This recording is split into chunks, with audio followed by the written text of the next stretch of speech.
खरं तर point of information मध्ये कठोर निर्णय घेणं भाग पडतात. सभापती महोदय, तुम्ही मला एवढा वेळ 289 ला दिला नाही, एवढा वेळ भारतीय जनता पार्टीच्या गटनेत्याला दिला. खरं तर हा अन्याय आहे. खरं तर हा अन्याय आहे. किती वेळ द्यायचा ते मी ठरवत असते. खरं तर हा अन्याय भरपूर वेळ दिलेला आहे.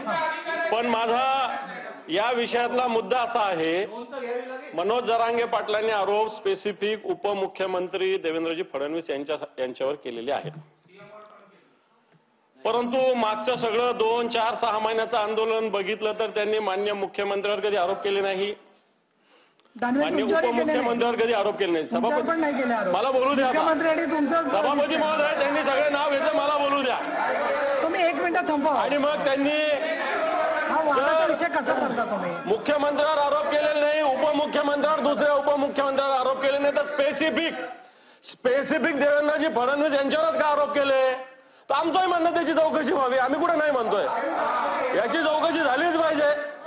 कारण आजही त्यांच्या बोलण्यातून असं वाटतं की मान्य मुख्यमंत्र्यावर मनोज जरांगे पाटलांचा आजही विश्वास आहे. कमी जास्त असू शकतो, पण देवेंद्र फडणवीस साहेबांवर त्यांचा विश्वास नाही. आणि याच्यात जातीयवाद निर्माण करणं, आणखी काय काय तुम्ही बोलले मला लक्षात नाही. ते काहीतरी बोलले तुम्ही, मी काय बोलत नाही, मी जातीयवादाचं काही बोलत नाही. परंतु त्यांच्याविषयी बोलले तर त्याची चौकशी व्हावी, आमची पण मागणी आहे ना. आम्ही कुठे नाही मागणी करत आहे.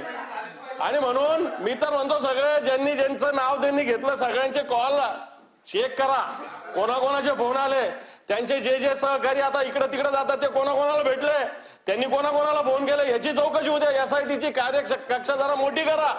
ते जे त्यांनी छोट्या छोट्या लोकांचं, कारण मनोज जरांगे पाटलाच्या आंदोलनाचा आदर करावा लागेल. मागणीचा विषय वेगळा, पण मनोज जरांगे पाटलाच्या आंदोलनाला जर भारतीय जनता पार्टी अशा पद्धतीने जर मराठ्यांच्या विरोधात भूमिका घेत असेल तर मला वाटतं त्याची भूमिका मांडावी लागेल.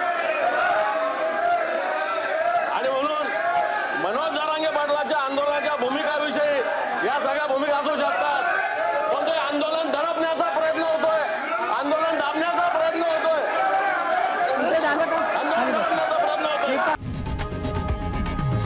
लोकशाही मराठी ऐका, पहा, जागरूक रहा.